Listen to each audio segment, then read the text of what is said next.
This is OwlUp, where learning happens in minutes, not hours. For a deeper journey, explore all our courses at owlup.co. Now, let's dive in.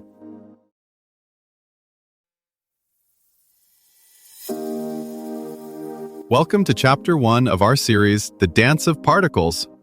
In this episode, titled Quarks and Leptons, the Building Blocks, we'll explore the fascinating world of these fundamental particles that make up the universe.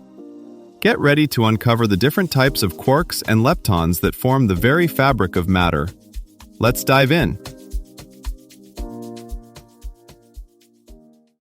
Right now, as you listen, countless invisible particles are shooting through your body without leaving a trace. No sound, no light, no warning. Yet they helped forge the atoms in your bones. Stay with me, because those ghostly travelers are only half the story. Those ghostly travelers belong to a very exclusive club. In modern physics, every bit of solid matter you can touch and every flash of radiation you can detect is built from just 12 matter particles and a handful of force carriers. No extra hidden categories have shown up, even in machines that smash particles together at energies above 13 trillion electron volts. Here's the striking part. When you zoom in far enough, steel, water, your skin, and distant galaxies are all assembled from the same menu of quarks and leptons. Rearranged, recombined, but never replaced. This episode, we'll map that menu. Identify the 6 quarks and 6 leptons physicists actually use in calculations. See how simple charge bookkeeping explains why a proton's charge is exactly plus 1e. Contrast lightweights like the electron with heavyweights like the top quark, and why that mass gap matters. To see how extreme this menu of particles really is, zoom out to everyday scales. A single grain of sand contains on the order of 10 squared tenths of protons and neutrons, each built from just 2 quark flavors used over and over.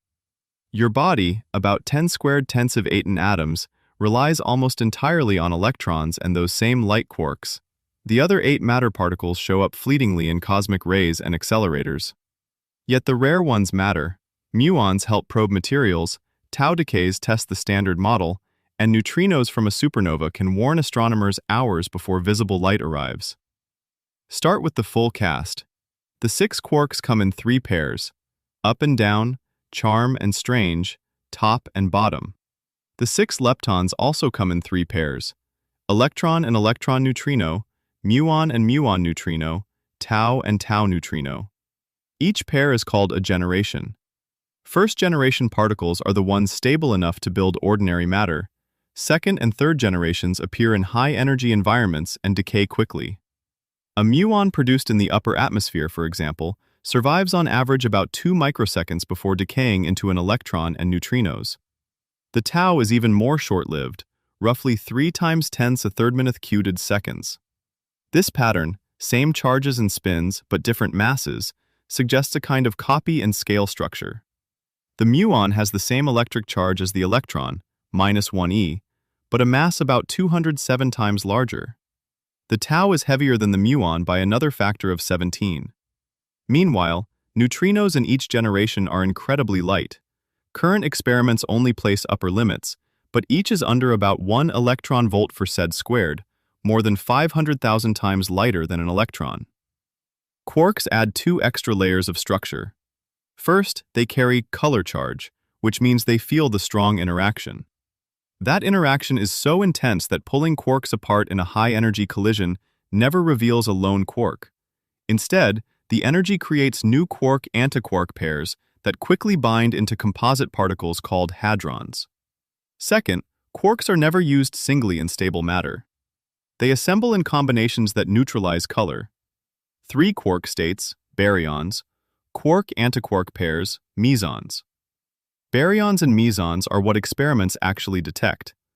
At the Large Hadron Collider, for instance, when 2 protons collide at 13 TeV, detectors record showers of hadrons, pions, kaons, protons, neutrons, and infer the fleeting presence of heavier quarks and leptons from those decay patterns and energy balances. To engineers, this looks less like a messy zoo and more like a standardized component library. 12 basic fermions, arranged in 3 generations, plus force carriers setting the rules for which combinations are allowed and how they transform in high-energy events. In high-energy labs, these particles show up less like theory and more like engineering data. Fire a 120 GeV proton beam into a fixed target, and you can produce short-lived trim quarks that quickly form d mesons. Detectors then log their decays into lighter hadrons with lifetimes around 10⁻² seconds. Muons from cosmic rays reach the ground only because they're moving so fast that time dilation stretches their 2-microsecond lifetime enough to cross 15 kilometers of atmosphere.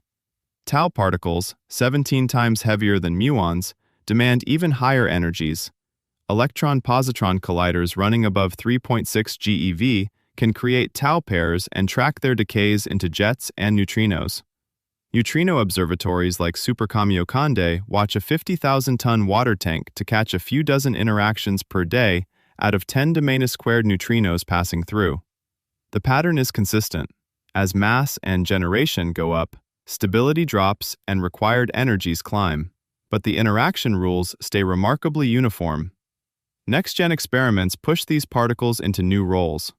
Neutrino beams traveling 1,300 kilometers, DUNE, will test if matter and antimatter behave differently by more than 1%. A proposed 100-kilometer collider could reach 100 TeV, probing whether quarks or leptons have hidden substructure down to 10⁻² meters. Outside labs, 10,000-plus PET scanners already exploit antimatter. Within decades, muon radiography of volcanoes and neutrino mapping of Earth's core could become routine survey tools. Treat these 12 fermions as tools, not trivia. In the next decade, data from 10⁻² ton detectors and 100-kilometer colliders may reveal tiny cracks in the standard model, percent-level anomalies, rare decays seen only a few times in 10⁻13 events. Your challenge this week: pick one such experiment and learn exactly which particle it's trying to corner. This was OwlUp, your daily step forward. To keep learning with structured courses and more insights, go to owlup.co. Until tomorrow!